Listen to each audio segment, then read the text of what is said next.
just because they heard it pays. And who the fuck wants to be poor knowing that's how we've been raised? Society is getting heavy, I can feel the weight. The pressure of success is like 100 million pounds of shit.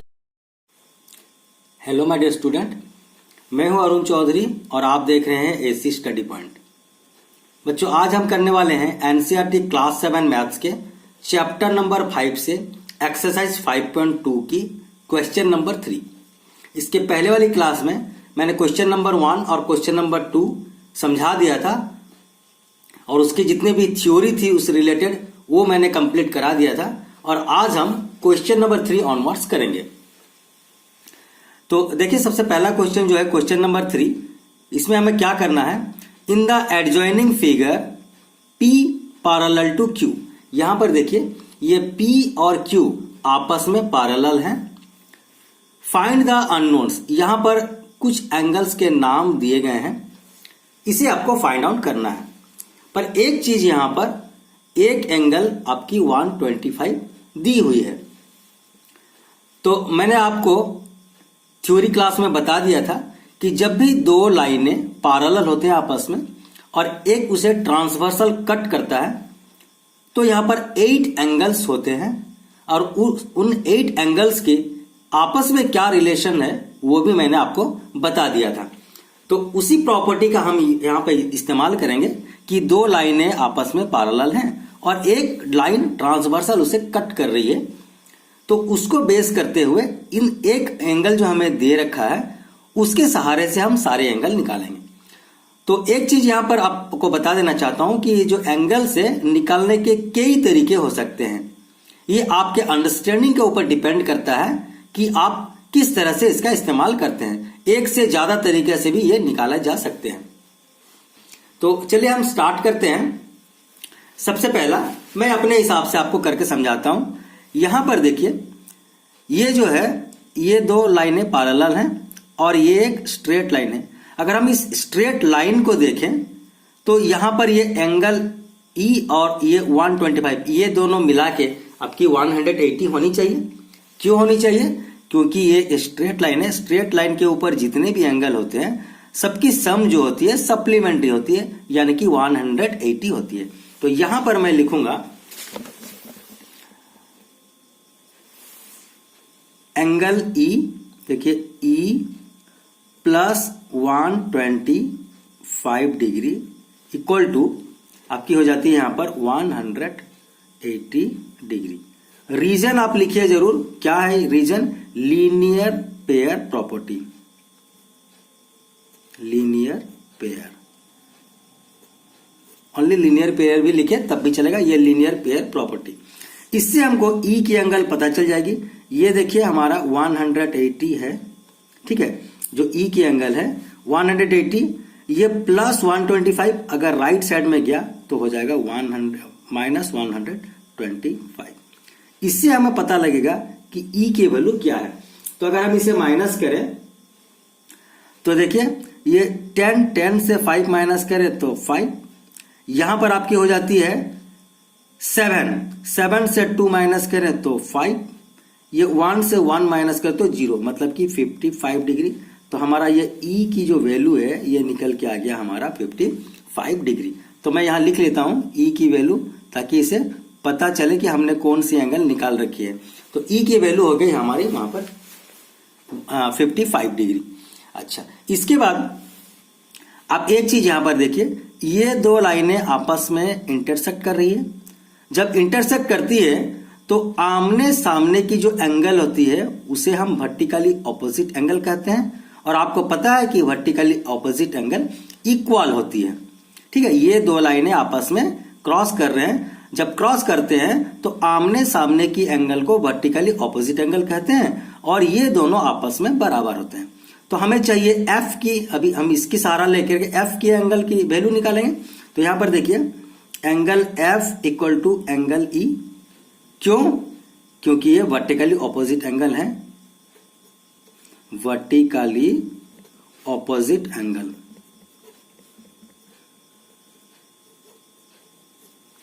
Okay, ये हो जाते हैं हमारी vertically opposite angle. अच्छा, यहां से हमको F की वैल्यू E हमें तो ऑलरेडी ऊपर में हमने निकाल रखा है, ई की वैल्यू क्या है 55, तो एफ की वैल्यू यहां पर आ जाती है 55 डिग्री। तो देखिए इसी के सहारे से हमने एफ की वैल्यू भी निकाल रखा है, यहां पर ये क्या हो जाती है हमारी 55 डिग्री। अच्छा, उसके बाद आगे हम देखते हैं, चलिए अब एक चीज देखिए यहां पर, ये जो है एंगल ए की बात करते हैं हम, एंगल ए, ठीक है। अगर हम देखें कि ये लाइन और ये लाइन आपस में पैरेलल हैं और ये एक ट्रांसवर्सल है, तो अगर देखा जाए तो मैंने आपको बताया था कि अगर लाइन के ऊपर, पहली लाइन के ऊपर जिस पोजीशन में एंगल है, दूसरी लाइन के ऊपर अगर उसी पोजीशन में कोई एंगल है, तो वो दोनों कॉरस्पॉन्डिंग एंगल कहलाते हैं और आपस में दोनों इक्वल होते हैं। तो यहां पर हम ए की अगर बात करें तो ए की वैल्यू हो जाएगी सेम ई की वैल्यू के साथ, ए और ई सेम हो जाएंगे, क्योंकि देखिए ये दोनों लाइनें पैरेलल हैं और ये एक ट्रांसवर्सल है। तो जो ई की पोजीशन है पहले लाइन के ऊपर, उसी तरह से दूसरी लाइन के ऊपर ए की पोजीशन है, तो सेम पोजीशन में जो एंगल होते हैं वो कॉरस्पॉन्डिंग एंगल कहलाते हैं। तो यहां पर एंगल ए की वैल्यू एंगल ई के साथ में सेम हो जाएगा। क्यों सेम हो जाएगा, ये हम लिख देंगे रीजन को, corresponding angle,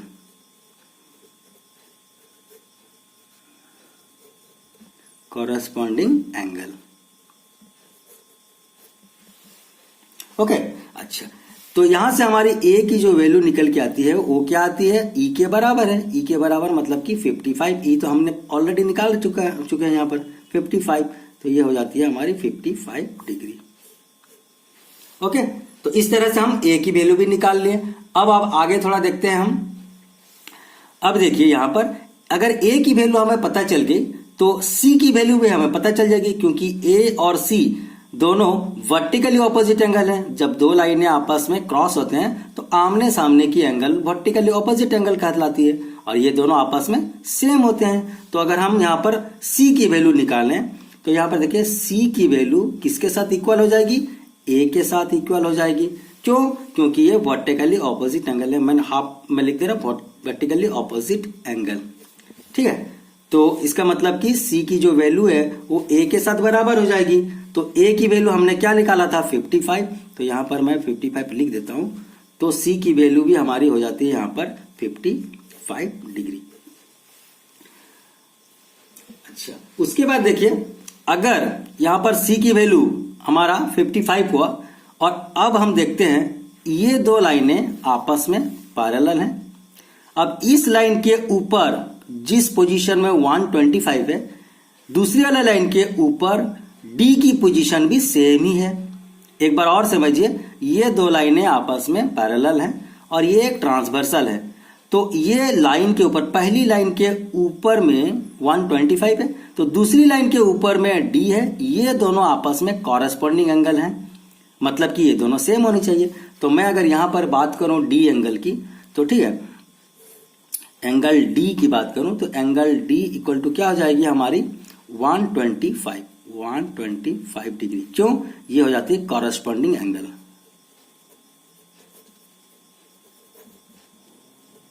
corresponding angle, okay. तो ये इक्वल हो गया हमारे डी की वैल्यू, तो डी की वैल्यू हमें पता चल गया यहां पर। अच्छा, अगर D की वैल्यू 125 है, मैं यहां लिख ही लेता हूं, ये 125 डिग्री। अब देखते हैं ये दोनों लाइनें आपस में इंटरसेक्ट कर रहे हैं, तो D की सामने वाली एंगल B जो है ये क्या है, वर्टिकली ऑपोजिट एंगल है और वर्टिकली ऑपोजिट एंगल सेम होते हैं। मतलब कि एंगल B की अगर बात करें तो एंगल B इक्वल हो जाएगी किसके साथ, D के साथ। क्यों, क्योंकि वर्टिकली ऑपोजिट एंगल है ये दोनों। मतलब कि B की वैल्यू D की वैल्यू कितनी है 125, तो ये B की वैल्यू भी 125 हो जाएगी, ठीक है। तो इस तरह से हमने यहां पर एक एंगल के सहारे से हमने जो दो पैरेलल लाइन को अगर एक ट्रांसवर्सल कट करती है, तो जिन प्रॉपर्टी का हम इस्तेमाल करते हैं उन प्रॉपर्टी का यूज करते हुए हमने सारे एंगल्स की अननोन्स की वैल्यू निकाल ली है। और वही तो यहां करना था, फाइंड द अननोन्स, जितने भी अननोन्स थे हमने उसकी वैल्यू निकाल ली। अब बढ़ते हैं हम नंबर 4 की तरफ। अच्छा, नंबर 4 में देखिए आपको करना क्या है, find the value of x in each of the following figure if L parallel to M। यहां पर L और M ये आपस में दोनों पैरेलल हैं और ये T एक ट्रांसवर्सल है, ठीक है। तो ये जो पैरेलल लाइन की प्रॉपर्टी है इसका इस्तेमाल करते हुए हमें x की वैल्यू निकालनी पड़ेगी, x की वैल्यू निकालनी है। इसी तरह से यहां पर भी हमें x की वैल्यू निकालनी है। तो सबसे पहले हम बिट 1 की बात करते हैं।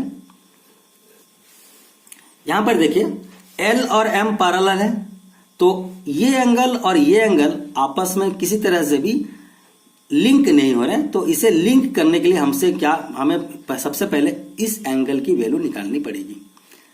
मैं मानता हूं इस एंगल को मैं A नाम देता हूं या 1 नाम देता हूं। चलिए ये इस एंगल की मैंने 1 नाम दे दिया, ठीक है।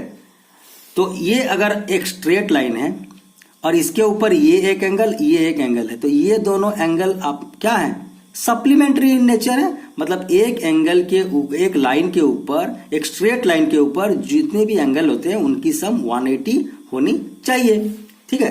तो यही होती है हमारे लीनियर पेयर प्रॉपर्टी। तो मैं यहां पर अगर लिखूं एंगल 1 प्लस में 110 डिग्री इक्वल टू क्या हो जाएगी आपकी 180 डिग्री।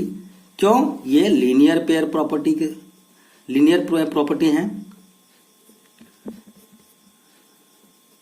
मैं बस लीनियर पेयर ही लिख देता हूं, ठीक है। आप लीनियर पेयर प्रॉपर्टी जो है, ये प्रॉपर्टी का नाम लीनियर पेयर है। क्यों ना, ये लीनियर पेयर है, मैंने यहां पर मेंशन कर दिया। ये दोनों मिलके 180 होनी चाहिए।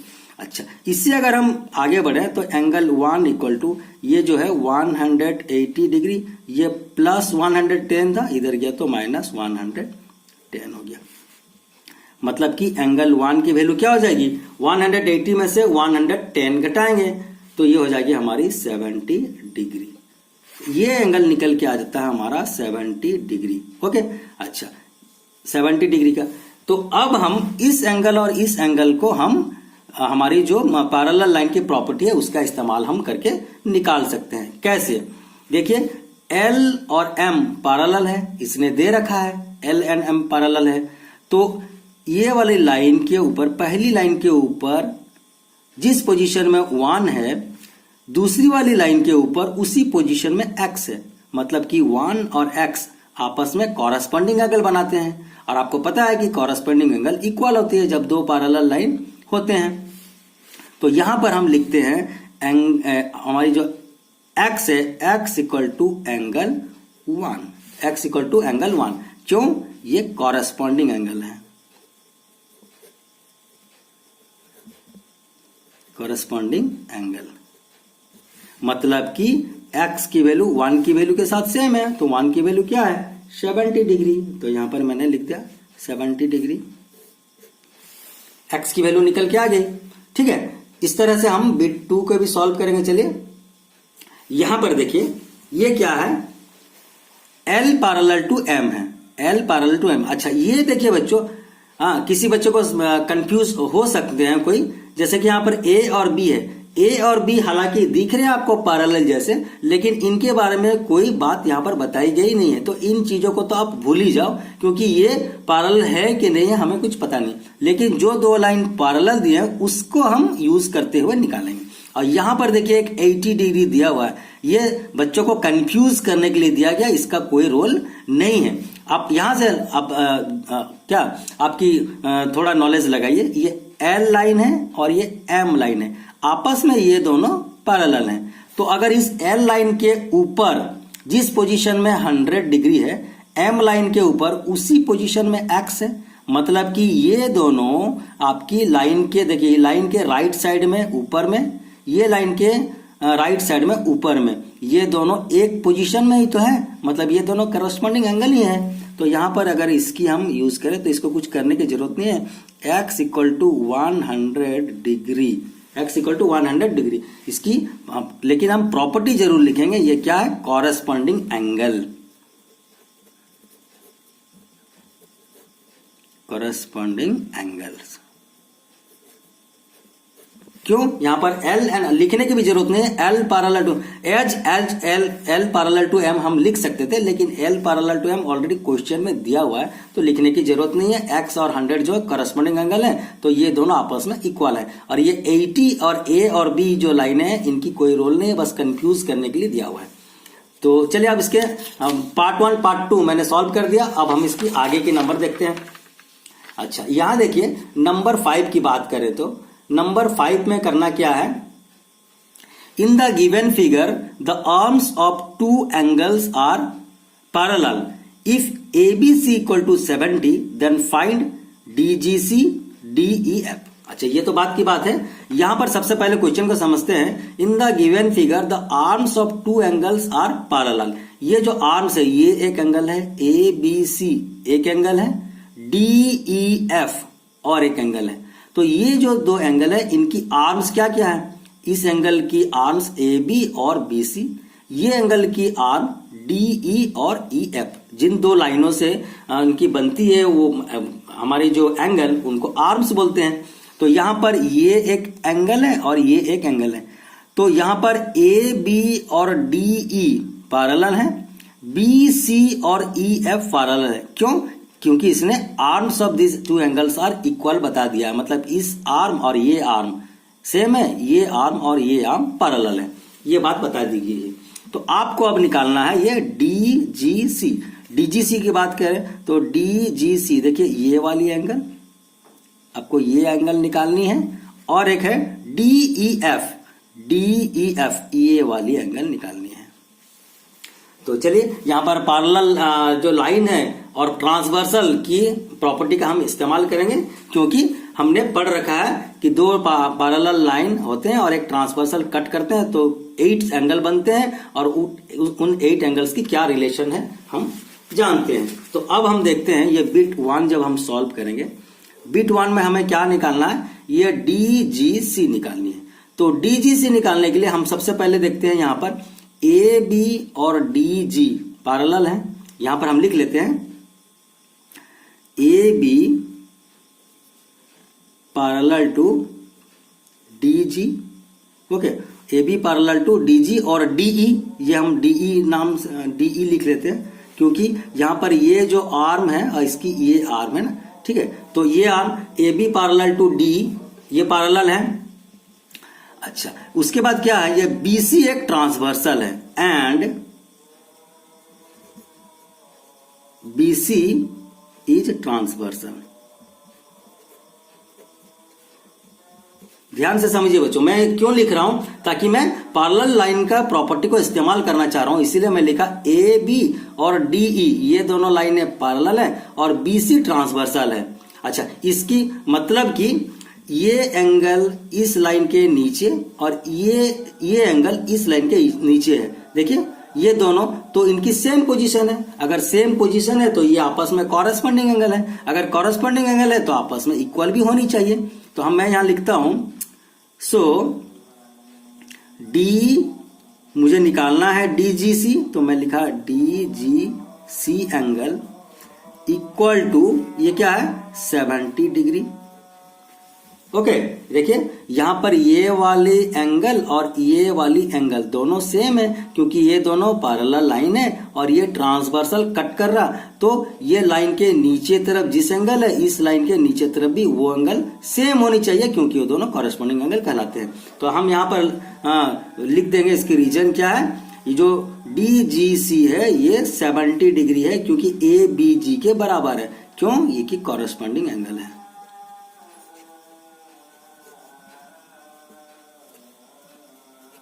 Corresponding angle. अच्छा, इसके बाद अब हम ये एंगल को निकालना चाह रहे हैं, ये एंगल हम निकालना चाह रहे हैं। अब हम देखते हैं यहां पर अगर देखें तो ये लाइन और ये लाइन पैरेलल है और ये एक ट्रांसवर्सल है। मतलब कि इस लाइन के देखिए यहां पर ये लाइन और ये लाइन, ठीक है। तो इस लाइन के ऊपर जिस पोजीशन में एंगल है इस लाइन के ऊपर उसी पोजीशन में जो एंगल है ये दोनों आपस में सेम होनी चाहिए। हमने ये एंगल को ऑलरेडी निकाल लिए कि 70 डिग्री है। मतलब कि ये एंगल और ये एंगल सेम पोजीशन में है, ये दो लाइनें पैरेलल है और ये ट्रांसवर्सल है, तो इस एंगल की पोजीशन इस एंगल की पोजीशन सेम पोजीशन में, तो ये दोनों कॉरेस्पॉन्डिंग है और कॉरेस्पॉन्डिंग एंगल इक्वल होते हैं। तो हम यहां पर लिखेंगे, देखिए BC अगेन, यहां पर मैं लिखता हूं अगेन, ये BC parallel to EF, BC parallel to EF and DE, यहां पर लिखता हूं DE is a transversal, okay, DE is a transversal. So यहां पर देखते हैं ये DEF, या फिर हम यहां लिखें DEF, जो यहां पर है इसी एंगल को हम लिखते हैं DEF, यहां पर है DEF, angle DEF equal to क्या, किसके साथ बराबर हो जाएगी, ये 70 डिग्री के साथ।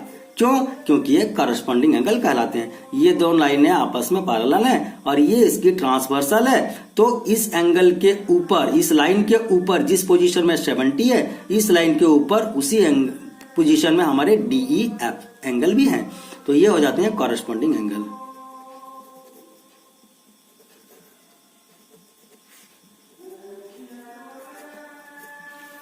ठीक है, तो ये हो जाते हैं कॉरेस्पॉन्डिंग एंगल और ये आपस में बराबर होते हैं। तो इसी तरह से हमारा ये DGC जो पहला था, DGC ये हमारा निकल के आ गया 70 और DEF ये भी हमारा निकल के आ गया 70। अब हमारा इसका लास्ट नंबर देखते हैं, क्वेश्चन नंबर 6 इस एक्सरसाइज का। अच्छा, यहां पर देखिए, in the given figure below decide whether L parallel to M, यहां पर L और M पैरेलल हैं कि नहीं है। सभी में दो लाइनें हैं और एक ट्रांसवर्सल है, दो लाइनें हैं, एक ट्रांसवर्सल है। आपको यहां पर फाइंड करना है कि क्या L और M पैरेलल हैं। तो यहां पर एक चीज का हम प्रॉपर्टी, बहुत सारे प्रॉपर्टी हैं, लेकिन जो कन्वीनियंट प्रॉपर्टी है उस प्रॉपर्टी का हम यहां पर इस्तेमाल करेंगे। देखिए, अगर L और M पैरेलल होते तो ये ट्रांसवर्सल के सेम साइड में ही ये दोनों एंगल हैं, और आपको पता है ट्रांसवर्सल के सेम साइड में जो दो एंगल होते हैं उनकी सम सप्लीमेंट्री होती है। सप्लीमेंट्री मतलब कि 180। मैंने आपको थ्योरी क्लास में जब इसकी कंसेप्ट बता रहा था तो मैंने अलग से एक वीडियो डाला था जिसमें इसकी थ्योरी थी। ठीक है, ये इस चैप्टर की हमारी ये 3rd वीडियो है। तो इसके पहले जो वीडियो मैंने डाला उसमें मैंने पूरा क्लियरली बता रखा है कि ये जो आपस में पैरेलल लाइंस की क्या प्रॉपर्टी होती है। तो यहां पर देखिए, ये L और M अगर पैरेलल होते तो ये दोनों आपस में 180 होते, या अगर ये दोनों आपस में 180 हो जाए तभी जाके L एंड M पैरेलल होंगे। तो हम ये दोनों को सम करके देखते हैं, अगर इनकी सम 180 हो जाएगी तो ये L और M पैरेलल हो जाएंगे। तो मैं यहां पर करके देखता हूं, इसे देखिए, 126 degree plus 44 degree, okay, equal to, plus करते हैं 6 और 4 होती है 10, 4 एंड 2 6 और 1 7 और ये हो जाती है 170। तो इसकी सम जो है, ये दोनों लाइन अगर पैरेलल होती तो ये दोनों सम 180 होनी चाहिए, पर यहां पर 170 निकल के आ रहा है। मतलब कि यहां पर क्या आपकी L and M is not parallel, लिख देते हैं। हैंस यहां पर है L is not parallel to L is not parallel to M।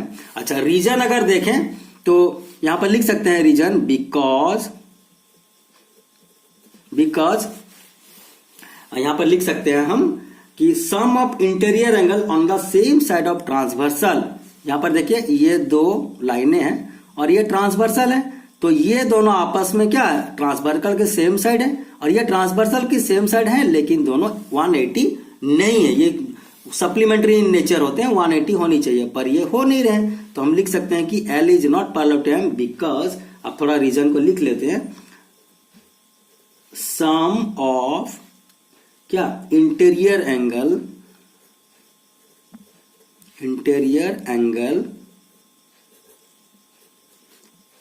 on the same side of transversal same side of transversal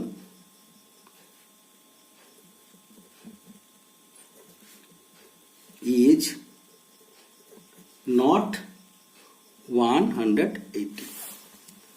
ठीक है। अच्छा, रीजन में हमने क्या लिखा एक बार और समझिए। यहां पर एल और एम अगर पैरेलल होते तो ये दोनों एंगल आपस में क्या सेम साइड ऑफ ट्रांसवर्सल है, ये दोनों इक्वल होनी चाहिए। क्योंकि ये दोनों इक्वल नहीं हुए तो ये दोनों पैरेलल नहीं है, मतलब कि L is not parallel to M. अच्छा, यहां पर एक चीज देखते हैं हम, ये वाले देखिए, यहां पर ये 75 है, यहां पर 75 है।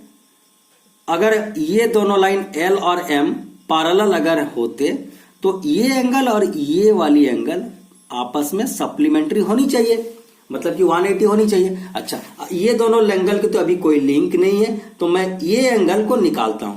ये एंगल को मैं एक नाम दे देता हूं 1। ठीक है, एंगल 1, आप कुछ भी नाम दे सकते हैं, 1 x y z कुछ भी, तो इसे मैं 1 दे देता हूं। अब 1 देखिए, तो ये दोनों लाइनें अगर आपस में कट कर रहे हैं तो ये दोनों वर्टिकली अपोजिट एंगल है, मतलब कि यहां पर एंगल 1 इक्वल टू 75 डिग्री। क्यों? वर्टिकली ऑपोजिट एंगल, ये तो हमने लिख लिया।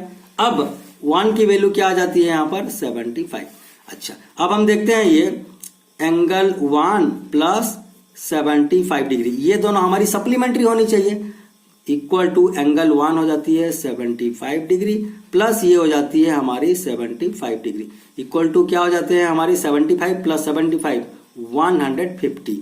क्या हो जाते हैं हमारे 150। अब यहां पर भी देखिए, ये दोनों जो है, ये अगर L और M पैरेलल होते और ये ट्रांसवर्सल होता तो ये दोनों सेम साइड ऑफ ट्रांसवर्सल के एंगल हैं और ये दोनों आपस में सप्लीमेंट्री होनी चाहिए, मतलब कि सम 180 होनी चाहिए। पर यहां पर 150 हुआ, मतलब कि हमारी L इज नॉट आपकी नॉट पैरेलल टू M। यहां पर भी L is not parallel to M। अच्छा, रीजन आप लिख लीजिएगा इसी रीजन को, क्योंकि हैंड यहां पर because sum of interior angle on of the same side of transversal is not 180। ये रीजन को आप इसी में फिर कर लीजिएगा। ठीक है, मैं यहां पर और दोबारा से नहीं लिखता हूं, तो आप इसे लिख लेना। आगे देखते हैं यहां पर। अच्छा, ये एंगल को देखिए, ये L और M अगर आपस में पैरेलल होते तो ये एंगल और ये एंगल देखिए, ये लाइन के ये ट्रांसवर्सल अगर है तो ये दोनों एंगल आपस में सप्लीमेंट्री होनी चाहिए, क्योंकि ये दोनों सेम साइड ऑफ ट्रांसवर्सल में है। तो अगर तो अभी मुझे तो ये एंगल की वैल्यू पता नहीं है, तो मैं क्या करूंगा, ये और ये आपस में देखिए, अगर इस तरह से दो लाइनें आपस में क्रॉस कर रहे हैं तो ये दोनों क्या है आपकी वर्टिकली ऑपोजिट एंगल है, तो ये एंगल सेम होनी चाहिए इसके साथ। अच्छा, इसे भी मैं नाम लिख लेता हूं, यहां पर मैं कुछ अलग नाम लिखता हूं, एक्स एंगल। तो हम यहां पर लिखते हैं एक्स एंगल इक्वल टू कितना 57 डिग्री। क्यों? Vertically opposite angle. ये दोनों क्या है वर्टिकली ऑपोजिट एंगल है। अब x और ये दोनों मिला के 100 होनी चाहिए, तो देखते हैं यहां पर x plus 123 degree equal to x की वैल्यू हो गई हमारी 57 डिग्री और ये हो जाती है 123 डिग्री। ये दोनों को अगर हम सम करें 7 प्लस 3 दैट इज 10, 1 बचा, 5 प्लस 2 7, 7 और 1 8 और ये 180 डिग्री। तो देखिए यहां पर ये आपकी 180 डिग्री आ गई, मतलब कि ये दोनों जो एंगल हैं आपकी दो पैरेलल लाइन के एक अगर ट्रांसवर्सल कट करती है तो उनकी सेम साइड में जो एंगल होते हैं वो same side of transversal supplementary होते हैं, मतलब 180 डिग्री होते हैं। तो यहां पर हमने दिखा दिया कि ये दोनों एंगल मिला करके 180 हो गए, मतलब कि सेम साइड के जो ट्रांसवर्सल के सेम साइड के एंगल 180 हो गए, मतलब कि ये दोनों लाइनें आपस में पैरेलल हैं। हैंस क्या L parallel to M।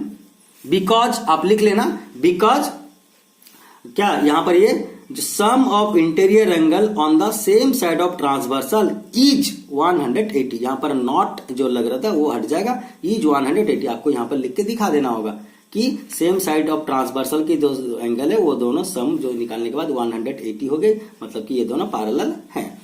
Last question देखते हैं यहां पर। अच्छा, ये देखिए यहां पर ये अगर आपस में पैरेलल लाइन होते तो ये एक ट्रांसवर्सल कहलाता। ये ट्रांसवर्सल कहलाता मतलब ये एंगल और ये एंगल आपस में क्या है, सेम साइड ऑफ ट्रांसवर्सल है। तो यहां पर एक नाम मैं लिख देता हूं, सपोज इसकी एंगल के मैं नाम लिख दिया ए। अब कुछ भी मैं डिफरेंट डिफरेंट इसलिए ले रहा हूं कि इस नाम से कोई मतलब नहीं है, आपको प्रॉपर्टी का इस्तेमाल करना है यहां पर। तो ये एंगल और ये एंगल आपस में क्या है, वर्टिकली ऑपोजिट एंगल है, क्योंकि ये लाइन और ये लाइन आपस में क्रॉस कर रहे हैं, तो आमने सामने की जो एंगल है वो वर्टिकली ऑपोजिट एंगल है। तो यहां पर देखिए ए की वैल्यू हो जाती है 72 डिग्री। क्यों, ये वर्टिकली ऑपोजिट एंगल है। ठीक है, अब यहां पर देखिए ये दोनों की सम निकालना है हमें। ए प्लस 98 डिग्री इक्वल टू ए की वैल्यू हमारे आ गई कितनी, 72 डिग्री, प्लस ये हो जाती है हमारी 98 डिग्री। ये दोनों की सम निकालते हैं, 8 प्लस 2 हो जाती है हमारी 10, 1 बची, 9 प्लस 7 16, 16 प्लस 1 हो जाती है 17। मतलब कि ये निकल के आ गया क्या, 170। मतलब कि ये 180 होनी चाहिए, लेकिन ये 170 आ गया। मतलब कि यहां पर हो गया, so L is not parallel to M। L is not parallel to M। क्यों, अब फिर से यहां पर प्रॉपर्टी लिख देना, because sum of interior angle on the same side of transversal is not 180 degree. तो इस तरह से हमारा आज जो 5.2 एक्सरसाइज था, 5.2 एक्सरसाइज में टोटल 6 नंबर्स थे। सारे नंबर्स की सारे बिट मैंने आज सॉल्व कर दिया है एक ही वीडियो में। हो सकता है वीडियो थोड़ा लंबा हो, लेकिन एक ही वीडियो में आपको सारा सॉल्यूशंस एक्सरसाइज का मिल गया है। तो बच्चों, आपको अगर ये वीडियो अच्छा लग रहा है, आपको समझ आ रहा है, इससे कोई फायदा हो रहा है, तो जरूर इस चैनल को सब्सक्राइब कीजिए, लाइक कीजिए और अपने दोस्तों के साथ शेयर कीजिए।